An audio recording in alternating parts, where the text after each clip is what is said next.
Hello there, Michael here again from Car Crazy. Right, well, after going to the Japan Mobility show yesterday and looking at both Land Cruisers in detail, I thought I'd do a sort of what I think about the cars and my reasons for not actually buying these cars at the moment. First of all, yes, I looked at them and I really liked them, both of them. They do look better, when you're actually physically there and you can see it there and whatnot. And the colours look really good, actually. Both of them are really nice colours. For the 70 series, it is very basic, obviously, as I'm sure everyone knows that. It's very much old school. But I really like it, actually. When I sat in there and looked at it, I thought, yeah, this is really cool, actually. It's really nice. It is back to basics compared to what I've got now. It would be a big downgrade in as far as luxury go and I suppose safety systems and whatnot. But as a car, as a sort of general car, it's really, really nice. It's very capable, obviously, and compared to the old model, it's obviously been upgraded a bit. The seats are certainly better. It's quite nice materials inside, really. But it's very easy to clean, and maintain. Obviously, it's very basic. You got all your physical controls. You do have a digital dash now, where that used to be analog, of course, but it's not too bad, actually. Even the digital one is not like over the top, not full of stupid graphics and things. It's just, the needles are digital rather than analog, that sort of thing. Although I do prefer the analog dials like what's in my car now, but yeah, it doesn't look bad. But I don't know what the price is going to be, and I fear that's not going to be that cheap, actually, but we will see. No, there's no navigation system in it, but then quite often in Japan, a lot of the cars don't come with them now. You normally have to choose them anyway, so even the one you see for the 250 series, there's a good chance that might not even be in there. I don't know. Certainly not on the lower trim anyway. But yeah, as for the 70 series, if you watch any of my other video, the concern with the rear axles being more narrow than the front, well, that's been addressed. Apparently it's been corrected. I did ask yesterday, and they assured me that the rear and front axles are now the same width, so if that's the case, that's really good. Colour wise, as I did mention in my other video, what colours, I do not know what actual colours will come here in the Japanese market or any other markets, but as I did mention in the video for the 250 series, I did see one of them on the road about a couple of weeks ago that was going the opposite direction to me, which is a pity because I'd love to have followed it, see where it went, and then better maybe get to see it. But anyway, that was a white one. That was all white, where this is that I don't know what called it, like mustard yellow, is it? That was all white, and that looked really nice. But that's obviously a demonstrator being delivered to somewhere. I don't know where. So, and now in Japan, all cars here have white, and no matter what model you get, from the cheapest to most expensive, you're guaranteed every single model there'll be a white car. So I'm absolutely sure there'll be a white Land Cruiser. The 250 series anyway. I'm not sure about the 70. That might not have white, but I don't know. I'd be surprised if that didn't have a white as well. Because here in Japan you've got white, silver, black. They're the three most popular colours, and they're colours that are available pretty much any model and car you buy here. So but yeah, when I asked, they said they don't know, but I'm almost 100% sure there'll be a white here, plus maybe this mustard yellow and a blue. I'm not sure about the blue, that may be out as well. Other colours, I don't know. I'm guessing there'll be a black as well. maybe a grey or silver, something like that. That's what I'm guessing. There'll be 5 colour choices, but I think the white is a guaranteed, because I've seen one on the road. So I'd say there'll definitely be a white. As for the 250 series, so yeah. So for colours, that's that. What else do I want to tell you about? For the. So I'm going to flip around between the two as it comes to me. For the 250 series, the height, ground clearance. I checked it yesterday. I measured where I could. There's just too many people, but I measured the side of the car and the rear, and they're actually exactly the same as the car I got now. The Prado 150. So there's plenty of ground clearance. So the concern of not enough ground clearance, no, that's okay. But what is a bit disappointing is it's got slightly bigger wheels, right? That's what these are 265 70 18-inch, where the Prado's got the 17-inch rim. So these are about you're looking at about an inch bigger wheels, but you haven't got like an inch of extra ground clearance. So it seems like the ground clearance is the same or within millimeters of the car I got now.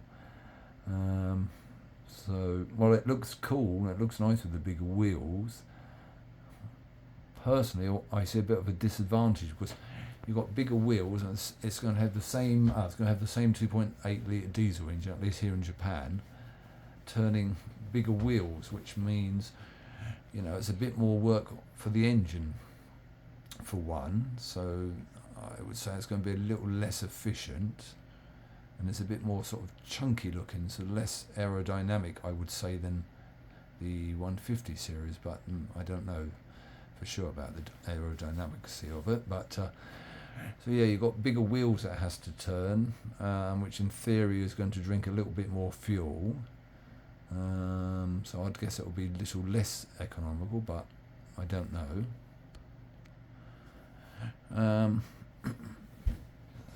They may have made the engine a bit more efficient, I don't know, but and not like that, of course, the bigger the wheels, the more expense for the tyres. So you definitely, when you've got to replace the tyres, you're going to pay more. So that's one disadvantage. I don't really see why they put bigger wheels on with the same ground clearance. And as far as putting even bigger wheels on, I don't know whether you can get bigger wheels on there without any adjustments, chopping or modifications. I don't know. Not that you'd need bigger wheels, quite honestly, because they're big enough as they are. And the tyres, the knobbly tyres on this model, they are just for the show. Once you get the production model, when they're delivered, they'll all have like the normal road tyres, or probably like what's on the Prado 150 now, which are the all-season tyres, and that's it. You won't get these knobbly all-terrains. It's just purely for show, because obviously the car looks more cool with them on. So that was a big letdown to see that, especially on the upper trim. I wouldn't expect them on the lower trims, but on this higher trim, I would have expected them to come as standard, but no, they don't. So that's a bit of a letdown. Other than that, right, what else do I want to tell you about it? Oh yes, the yoke that some people have seen on these, it's purely for the show, and it's basically to demonstrate how someone who's obviously disabled or unable to use their legs to drive a car can actually drive a car with their hands. It's got all the controls and for the changing the gears and accelerator and brake and everything. It's all actually on the steering wheel there, so that would allow a disabled person to drive this car. So that's why it's on there. But the final production car will have a proper steering wheel with the usual buttons and things. Inside it's got all the physical buttons, as I'm sure everyone's aware of, which is really nice to see, because when I looked around a lot of other cars, everything's just touch screen, which is, as I'm sure most of you will know it's a bit of a pain in the arse, that is, when you're driving and got to touch and fiddle around on the screen. So it's nice that they kept the physical buttons in this new 250. They come with, they all, as far as I know, all the trims will come with heated seats, at least heated front seats anyway. And they should all come with centre and rear diff lock on all trim levels. It's only the higher trim levels will have like the all-terrain control and that, but that's pretty much useless gimmick anyway, so I don't think that really matters too much about that. Headlights, obviously this particular one has the round ones.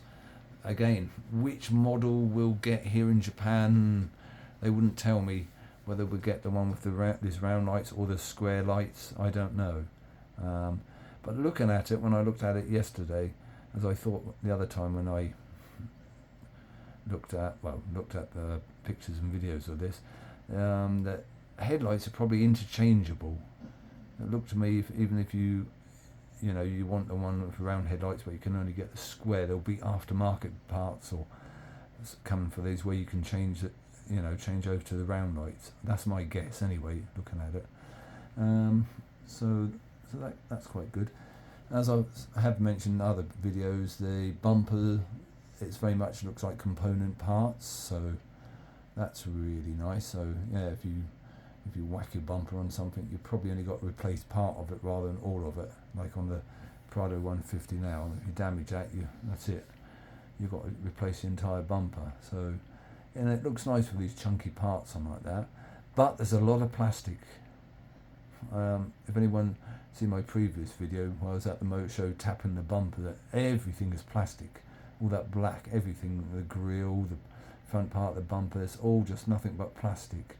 I mean, it looks nice, but it's a bit over the top for my liking, and I think trying to maintain and keep that looking neat, especially if you do take it off-road, that's soon going to get scratched up and roughed up, and after 2 or 3 years that's going to start fading. You're going to need a lot of plastic restorer to keep that in good condition. I know that for a fact from my Escador, my previous car, that had a lot of black trim on it, and I ended up making it all black in the end. I had to get some I got this black plastic restorer to get it black, but yeah, that's going to be a bit of a nuisance, I think. But it doesn't take away the car, the niceness of the car. I mean, it does look nice, but yeah, I think it just has too much plastic. They could have done away with less than that, but there you go, that is what it is.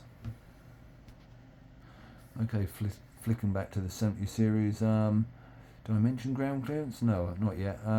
It has plenty of ground clearance on there, so yeah, I think it has more ground clearance than the 250 actually, so it's certainly going to be a decent off-road car. It has smaller wheels. It's got 265, same width, but they're 60, I think it was. It's on the video anyway. 16. They're 16-inch rims, not 18. So yeah, they've got smaller wheels. I think that could have done with one size up. Actually, would have looked better on there. But there you go. Again, they're going to come with just the normal tyres. They aren't going to come with knobblies. Which is a bit of a disappointment, because that sort of car, it needs the knobbly tyres. It just looks so much better, and it's a car that's going to spend more time, really, I think realistically, off-road than on-road. Yeah, like I say, I really like both cars. I think that Toyota have done a really good job. I have to say, they have done a really good job with both cars. Well, the 70 is obviously just a restoration of the original, so. But yeah, it's nice. But at the minute, I'm not going to buy either of the cars for a few reasons. Well, one, I only just bought my car last year, and it's only done 14,000 k, and I really like the car. That's the thing. It's not like I don't like it, and I've customised it up a bit, and I'm going to do a few more bits to it. And I really like what I've got. There's nothing wrong with it either, it's not like, oh, I don't really like this. Do I prefer this new design, this new 250? Yes and no, I suppose. Yeah, I do, but there's too much plastic on it. But would I buy it? Absolutely. Certainly in a few years' time, I would definitely want to buy it. But yeah, another reason I'm not going to buy either at the moment is it's just not worth it. I'm not going to get any big advantage. Yeah, I'll get a new car, new design, new shape. It's going to look cool. I guess people are going to lust over it, but I don't buy a car for that. I buy a car for me, for what I want it for. And I think to shell out extra money, because if I got that, I'd want the upper trim on this, just because the lower trim has got some crappy cloth seats and the interior is just nowhere near as nice, which then means a lot more money, and I don't really see why I need to pay extra money just to get a car that's going to look like a new modern looking car, modern retro looking car, and it's not going to give me any big advantages. It's not going to cruise any better on a motorway, I don't think. It's not going to be any better off-road. It's not like it's 5 inches off the ground higher and it's going to be so much more capable, because I'm sure it isn't. Whatever Toyota advertise in their sales pitch, I do not think that's going to be much different to the 150 now, quite honestly, in its standard form. Pretty much any decent four-wheel drive now, they're all very capable and they're all very similar to each other. No matter how much sales spiel the companies push out to say, oh, this is much better than the previous one, I'd be dubious about that, quite honestly. So it's certainly capable, it's well capable, but I wouldn't say it's any more capable than the car I got, or if it is, it's marginal, so it wouldn't be worth shelling out all the money.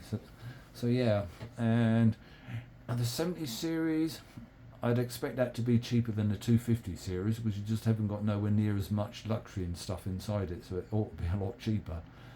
But as much as I like that, and I do like the old school style, of course, but I'm kind of downgrading a lot, because the luxury in the Prado 150, especially with mine, with the leather seats and all the trimming I got inside it now, it's way above the 70 by miles. So and it's probably going to be a better ride, the 150, than this 70 on long distance, because I do use it on the motorway. So I've got to think that a lot of my travelling is on roads. Yes, I go off road with it, and one of the main purposes of having it was for as a good tourer, to carry all my stuff and to be able to go through snow in winter, and but with having some luxury but not over the top. So I think that 150 is for me, it's in the middle. It's the luxury, it's a little down from the 250, but not by much, quite honestly, not by much, but it's way above the 70, so I'd say it's sort of bang in the middle. Yeah, the 250 looks a bit more modern inside, but I wouldn't say mine looked too bad either. So yeah, that's a lot of the reason why I'm not going to change it at the minute. Another thing is the wheels that are on my car now won't fit either of those two. The 70 series wheels are too small, and the 250 series are a bit too big. So my spare wheels wouldn't fit either of them cars. So I'd have to buy new wheels, for winter and whatnot. So that's another expense. And like I say, I wouldn't want the lower trim in this car. Well, if I did, I'd have to put leather seats in, or covers or something, because I just don't like the crappy seats that I've seen that come with the lower trim level. So that's the main reason why I wouldn't buy it yet. There's another reason is, a couple of reasons. One, mine was the very last batch of the current 150 series, which means it's had the most time to have any imperfections sorted out, the engine, transmission, everything, any problems that would have been there when that model change swapped over a few years back would have been ironed out. So I've basically got, in theory, the best of the 150 series models, because that's absolutely the latest to come off the production line. And well, no matter whether it's Toyota, Honda, Mercedes, whoever, whenever there's a new model, always is going to be something, not quite. There'll be some, may only be minor hiccups, but there's always going to be something that doesn't quite work right, or something is not at its best. And it normally takes a couple of model changes for all that to get ironed out, and they normally improve.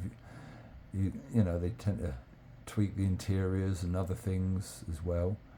Because if you consider the interior in mine compared to the same Prado from a few years back, the one I got now is actually better. Certainly here in Japan, it's been tweaked a bit. So that's another reason I'm not going to rush out and buy it. Because there's always going to be something is not quite right with the new models, no matter what company it is, however well they're checked. There's going to be something that will probably need, upgrading or changing or whatever. And another reason, of course, I don't think it will be available for a while. The 70 series can start taking orders from next month, November, late November. Asked that at the show. And the 250 series will be next spring, so March, April time, something like that. They'll start taking orders, but that don't mean you're going to get the car then. Because I asked about that. I said, how long after you order can you get it? Is it going to be a year or more or what? And they just said they don't know. So my guess is even once you order it, if you get it in a year, I think you'll be lucky, quite honestly. So I'm going to hang on to mine. As much as I really like this and would like to buy it, I'm not. I'm going to hang on to mine. Because it's not like I don't like my car. It's not, if it was old, if I didn't like the car, or I had something totally different, or it's like a 10-year-old Land Cruiser or something, then there'd be a huge upgrade, and I definitely would put my money down for one. But I don't feel jumping from my car now to this 250 is going to give me any serious upgrade, more looks than anything. It was comfortable to sit in, but then so is mine. My car is really comfortable. I mean, I can do 200, 300, 400 Ks in that, and get out and not feel like I've really driven far. So that's where I am with that. Right, so that's about it. Certainly when they do come out, if they're available for a test drive, for sure I'll be taking both of them for a test drive just to see what they're like, and of course inquire about the pricing. That'd be interesting to see what it is. But as it is, at least for the next year or two, I'm going to hang on to this, and almost certainly I'll keep my car for a lot longer than that, and I should continue just to do little upgrades and tart it up, make it how I want it to look and that sort of thing. Anyway, thank you very much for watching, and if you do have any questions about these cars that I haven't, and something I haven't covered, please do ask me, and I can always ask Toyota here and see if I can get the answers out of them. But I think I've covered most of the stuff now on both cars. It's just a matter of playing the waiting game now, and see when they actually come out. One other thing, the 250, what you see there at the what was at the motor show, or what you've seen on the internet on other channels and things, it's pretty much that is what it's going to be as a production model. But I was told there can be a few slight differences. Well, one is obviously the tyres, as I mentioned. They are definitely not going to be the knobbly tyres. They said this is a finished car. Obviously it will have the normal steering wheel, but I was told that there may be a few minor differences to what you see. But yeah, you can pretty much you know, be safe at what you'll see is what you're going to get, minus the tyres and the odd shaped steering wheel. Okay, so anyway, thank you very much for watching, and if you're new to this channel, please do subscribe and hit the bell icon, and please do like the video, because I'm going to be uploading a lot more videos from the Japan Mobility Show over this next week or so. In fact, I'm going to also be uploading a review, my review of the Land Cruiser SE, the concept, you know, electric one. So, and my views about that. So, but yeah, I should be doing a lot of videos, posting a lot of videos on a lot of the other cars from other manufacturers as well, and what I think about them, and this, that, and the other. So, please do follow me for the latest information. Okay, thank you for watching, and I'll be back again very soon. Bye.